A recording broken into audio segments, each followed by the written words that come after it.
నమస్తే parents and friends, welcome to phonics mum channel. ఈరోజు phonics mum ఛానల్లో మనం డిస్కస్ చేసుకునేది పేరెంట్స్ క్వశ్చన్స్ అండ్ వాటికి ఆన్సర్స్ అనమాట.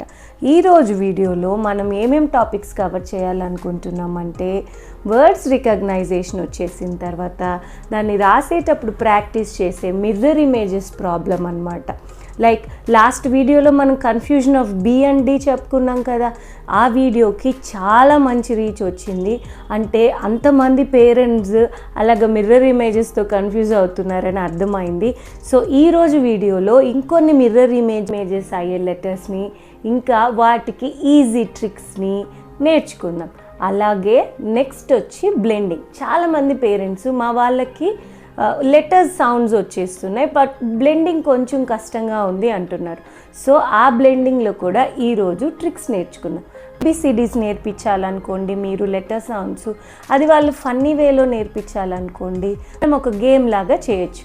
అది ఏంటంటే హైడ్ అండ్ సీక్ ఎలాగ ఆడతామో అలా లెటర్స్తో కూడా దాగుడు మూటలాట. ఎలాగంటే ఒక బియ్యంలోనైనా, లేదంటే మన పిల్లలందరూ ఆడుతారు కదా స్లైమ్లో అయినా లెటర్స్ని తీసుకొని వాటిలో కవర్ చేసేసేయండి స్లైమ్లో. సో పిల్లలకి మీరు బాల్స్ లాగా చేసి ఇచ్చి స్లైమ్ ఇచ్చినప్పుడు వాళ్ళని దాంట్లో వెతకమనండి. సో పిల్లలు అలాగ ఆడేటప్పుడు ఫన్గా ఉంటుంది, ప్లస్ ఒక్కొక్క లెటర్ తీస్తారు. ఆ రోజు ఆ లెటర్ సౌండ్ నేర్పించవచ్చు. నెంబర్ ప్లస్ ఆల్ఫాబెట్స్ రెండు రావాలంటే ఒక 1 to 26 నెంబర్స్ రాసేసి వాటిల్లో A to Z లెటర్స్ రాసి మనం డైస్ రోల్ చేసినప్పుడు ఏ నెంబర్ ఉంటుంది 1 అన్నప్పుడు ఎక్కడ ఏ దగ్గర ఉంటాం. సో స్నేక్ అండ్ లేడర్ ఆడతాం కదా, అలాగా ఏ దగ్గర పెట్టి ఆ సౌండ్ చెప్పాలి. నెక్స్ట్ 2 పడితే అక్కడ నుంచి 2 కౌంట్ చేయాలి. అలాగా ఆడుకోవచ్చు అనమాట. దాంతో కూడా రికగ్నైజేషన్ అవుతుంది. పిల్లలకి లెటర్స్ వస్తాయి, రికగ్నైజేషన్ ప్లస్ నేను మీకు చెప్పినట్టు యాక్షన్తో నేర్పిస్తే వాళ్ళకి మెమరీ బాగా గుర్తుంటుంది. Second one, after letter recognition అంతా వచ్చేసిన తర్వాత ఇప్పుడు మనకు పిల్లలు రాసేది. సో రాయ దాంట్లో మనకు బీడీ కన్ఫ్యూజన్ చూసాం కదా లాస్ట్ టైం. ఆ బీడీ కన్ఫ్యూజన్కి మనం ఏం చెప్పాను, బీకి బెల్లి ఉంటుందని చెప్పాము, డీకి డైపర్ ఉంటుందని చెప్పాము. సో అది రికగ్నైజేషన్కి. అదే పిల్లలు రాయాలనుకుంటే క్యాపిటల్ బి స్మాల్ బి రెండు పక్క పక్కన మనము ఈ ఇమేజ్లో చూపించినట్టు బి లైక్స్ టు మాట్లాడడానికి ఇష్టపడదు, వాకింగ్ చేయడానికి ఇష్టపడుతుంది. డి రెండు వాకింగ్ చేయకుండా ఒకరినొకరు ఫేస్ చేసుకొని మాట్లాడడానికి ఇష్టపడుతుంది అని చెప్పండి. అప్పుడు పిల్లలు బి రాసేటప్పుడు బి మళ్ళీ దీన్ని ఇలా రాయగలుగుతారు. యాక్చువల్గా అందరికీ ఒకే కాన్సెప్ట్ అర్థమవుతుందని లేదు కదా. So B for belly, D for diaper అర్థం కాని వాళ్ళకి మనం ఇంకొక ట్రిక్ చెప్పచ్చు. అది బెడ్ ట్రిక్. బెడ్ ట్రిక్ ఏంటంటారా, సో బి డి ఇవి రెండు ఒక front frame back frame of the bed లాగా చెప్పొచ్చు. ఇక్కడ ఇమేజ్లో చూసినట్లయితే B makes the front one, D makes the last one. So అది బెడ్ లాగా ఇమాజిన్ చేసి చూపించవచ్చు. ఇంకొకటి ఏంటంటే బి అండ్ డి టెక్నిక్ నేను మీకు ఎప్పుడు చెప్తాను, పిల్లలకి ఆప్షన్స్ ఇస్తాను. మీరు నా వీడియోస్ అన్నీ చూసినట్లయితే 2 స్టోరీస్ చెప్పచ్చు, ఇలా చెప్పచ్చు, ఇలా చెప్పచ్చు అని ఒకదానికి 2 ఆప్షన్స్ ఇస్తాను. రీజన్ ఏంటంటే మనం పిల్లల్ని ఎప్పుడన్నా హ్యాండిల్ చేసేటప్పుడు, వాళ్ళని దేనికన్నా చెప్పేటప్పుడు కానీ మనం వాళ్ళకి ఆప్షన్స్ ఇస్తే వాళ్ళు కూడా దాంట్లో ఇన్వాల్వ్ అయ్యారు, వాళ్ళకు కూడా ఒక అథారిటీ ఉందని అనుకుంటారు. అప్పుడు ఇంకా యాక్టివ్గా పార్టిసిపేషన్ చేస్తారు. అదే మనమే చెప్పుకుంటూ పోతున్నాం అనుకోండి, వాళ్ళకి ఇన్వాల్వ్మెంట్ అనిపించదు. అందుకని ఎప్పుడైనా కూడా పిల్లల్ని ఇన్వాల్వ్ చేయాలంటే మనం వాళ్ళకి ఆప్షన్స్ ఇవ్వాలి. నెక్స్ట్ లెటర్ కన్ఫ్యూజన్ వచ్చి పి అండ్ క్యూలో. అవి కొంతమంది రివర్స్ పీని క్యూ లాగా, క్యూని పీ లాగా రాస్తారనమాట. దాని కన్ఫ్యూజన్ పోవాలంటే P is princess, Q is queen. అవి రెండు ఎప్పుడు ఎదురెదురుగా నిలబడతాయని చెప్పొచ్చు. మీకు ఇక్కడ ఇమేజ్లో చూసినట్టయితే కనిపిస్తుంది కదా, P and Q are facing together అనమాట. నేను చూసింది మోస్ట్ పేరెంట్స్ కంప్లైంట్ చేసేది జే లెటర్. జే లెటర్కి డైరెక్షన్ లెఫ్ట్ ఇవ్వకుండా పిల్లలందరూ రైట్ సైడ్ ఇస్తారు. సో దానికి ఒక ట్రిక్ ఉంది. ఆ ట్రిక్ ఏంటంటే జే వచ్చి ఎక్స్టెన్షన్ ఆఫ్ ఐ అని చెప్పండి. ఇక్కడ చూసినట్టు స్మాల్ ఐకి మన టెయిల్ కానీ పెట్టామనుకోండి అది జే అవుతుంది. అలా నేర్పించవచ్చు. ఇంకొకటి ఈ ఇమేజ్లో చూసినట్టయితే లేదా పిల్లలకి స్టోరీ లాగా చెప్పగలిగామనుకోండి, అప్పుడు ఈ చూడాలని లెఫ్ట్ సైడ్ తిరుగుంటుంది. ఎల్ లెటర్ ఏంటంటే లేదు నేను లీడర్ని ముందే చూస్తానని ఎల్ లెటర్ రైట్ సైడ్ తిరుగుంటుంది. జే లెటర్ ఒకవేళ లెఫ్ట్ సైడ్ కాకుండా రైట్ సైడ్ తిరిగితే దానికి ఏం కనిపిస్తుంది? ఏమీ కనిపించదు. కే లెటర్ బ్లాక్ చేసేస్తుంది. సో జే ఎప్పుడు కూడా లెఫ్ట్ సైడ్ టర్న్ అవుతుంది ఇన్స్టెడ్ ఆఫ్ రైట్ సైడ్ అని చెప్పండి. ఈ కన్ఫ్యూజన్కి మెయిన్ కారణం ఏంటంటే ఈ ఆల్ఫాబెట్స్ అన్నిట్లోనూ మ్యాక్సిమం మనం రాసేటప్పుడు రైట్ సైడ్ రాస్తాం, లైక్ ఈ సి అన్ని. కానీ జే ఒక్కటే వచ్చేసరికి మనం లెఫ్ట్ సైడ్ రాసేసరికి పిల్లలకి అది కుదరక వాళ్ళు లెఫ్ట్ని రైట్ రాసేస్తారనమాట. సో దాన్ని స్టోరీగా వాళ్ళకి గుర్తుండేలాగా చెప్పాలంటే జే ఎప్పుడు వెనక్కి తిరిగి వాళ్ళ ఫ్రెండ్స్ని చూస్తుంది, ఎందుకంటే అది రైట్ సైడ్ తిరిగితే దానికి ఎవరు కనిపించరని చెప్పొచ్చు. అసలుకి పిల్లల్లో రాసేటప్పుడు బి అండ్ డిని, పి అండ్ క్యూని, ఈ జేని ఎందుకు కన్ఫ్యూజ్ అవుతారంటారా? దానికి ఒక రీజన్ ఉంది. బ్రెయిన్ యాక్టివిటీ ఇప్పుడే డెవలప్ అవుతూ ఉంటుంది కదా, దాంట్లో ఏంటంటే వాళ్ళకి లెఫ్ట్ ఇంకా రైట్ సైడ్కి ఇంకా తేడా తెలియదు. వాళ్ళకి 3 అంటే 3A, అది ఇటుపక్క ఉన్నా 3A, బి అంటే బిఏ, ఇలా ఉన్నా. సో వాళ్ళకి ఇది జస్ట్ లెటర్స్ అని లేదా నెంబర్స్ అని రికగ్నైజ్ చేయగలుగుతారు, కానీ ఆ పొజిషన్ మ్యాటర్ అనేది వాళ్ళకి తెలియదు. ఇప్పుడు బి ఉండి ఖచ్చితంగా లెఫ్టే ఉండాలి, డి ఉండి ఖచ్చితంగా రైటే ఉండాలి అని వాళ్ళకి ఇంకా అంత అనలైజింగ్ పవర్ ఉండదన్నమాట.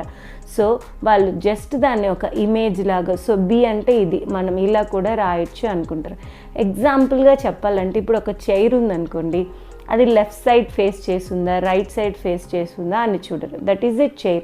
బట్ మన ఇంట్లో మనం ఏం చెప్తాం, అది అలా ఉండకూడదు, ఇది ఇటుపక్క ఫేస్ చేయాలి, ఇది ఈ పక్క డైరెక్షన్ ఉండాలి, లెఫ్ట్ డైరెక్షన్ ఉండాలి, రైట్ డైరెక్షన్లో తిప్పితే కరెక్ట్. అంత అనాలసిస్ వాళ్ళ బ్రెయిన్కి ఇంకా ఉండదు. అందుకనే మ్యాక్సిమం పిల్లలు బీని డీని కన్ఫ్యూజ్ అవుతూ ఉంటారు. అలాగే పీని క్యూని, నెంబర్స్ కూడా కొన్ని 3 ఇలా ఉంటే ఇలా రాస్తారు, జేని ఎస్ని ఇలాగంతా చేస్తూ ఉంటారనమాట. ఇంకొకటి ఏంటంటే మనము 3 years to 7 years age old కిడ్లో చూడగలుగుతాం. అప్పటి వరకు వాళ్ళకి ఇంకా అంత రికగ్నైజేషన్ రాదు. 7 years తర్వాత అంటే like when they enter into 2nd grade అలాగా వచ్చిన తర్వాత ఈ హ్యాబిట్ పోతుంది. అప్పుడు వాళ్ళకి ఓకే ఈ లెటర్స్ లెఫ్ట్ సైడ్ ఉంటాయి, ఇవి రైట్ సైడ్ ఉంటేనే దీన్ని బి అంటారు అని వాళ్ళకి అర్థమవుతుందన్నమాట. ఇంకొకటి ఇది మీకు పోగొట్టాలి పిల్లల్లో త్వరగా నేర్పించాలంటే air writing is very important. Air writing అంటే మనం గాల్లో రాస్తాం కదా, అలాగా ఏ బి అలాగా గాల్లో రాసే రైటింగ్ కూడా. ఆఫ్టర్ రికగ్నైజేషన్ అన్నీ వచ్చిన తర్వాత బ్లెండింగ్ అనేది కొంచెం ప్రాక్టీస్తో కూడిన పని. బ్లెండింగ్ బాగా రావాలి అంటే ప్రాక్టీస్ బాగా చేయాలి. సో దానికి ట్రిక్స్ నేను ప్రీవియస్ వీడియోస్లో కూడా చెప్పున్నాను. దీంట్లో ఇంకొకటి కూడా చెప్దాం. ఇక్కడ ఒక వీడియో చూపిస్తాను చూడండి.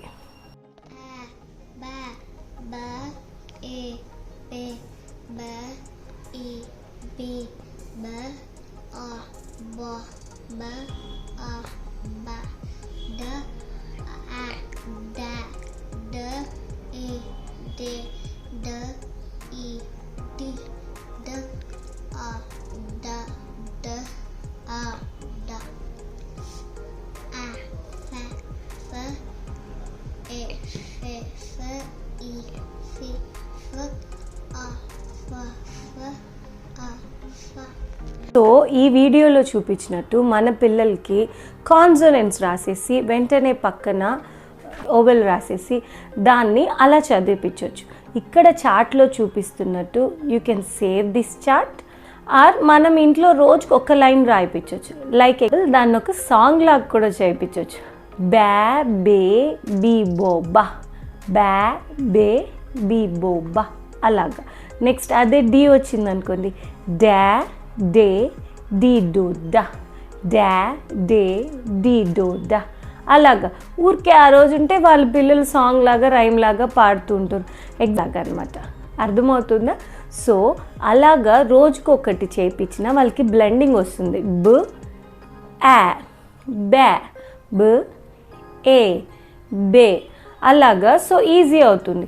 అప్పుడు మనం థర్డ్ లెటర్ని యాడ్ చేయొచ్చు. ఎగ్జాంపుల్ బ, బ్యాట్, బ్యాట్, బ, ఈ, బి, గ, బిగ్.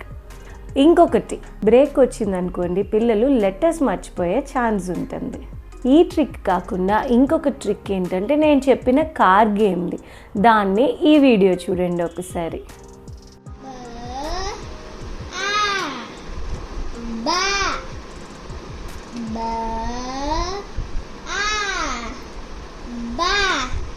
సో ఆ వీడియోలో చూసిన పరంగా అలా కూడా నేర్చుకోవచ్చు. గేమ్ లాగా ఉంటుంది, పిల్లలకి ఎగ్జైటింగ్గా కూడా ఉంటుంది.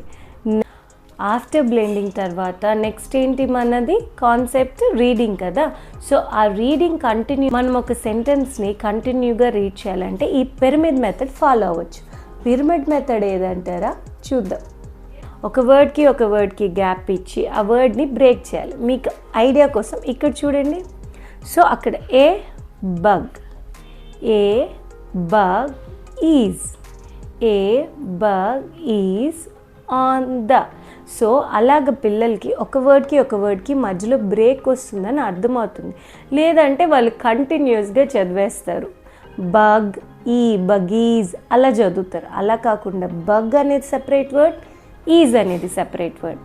ఈ రెండు తెలియాలంటే ఈ పిరమిడ్ మెథడ్ ఫాలో అవ్వచ్చు.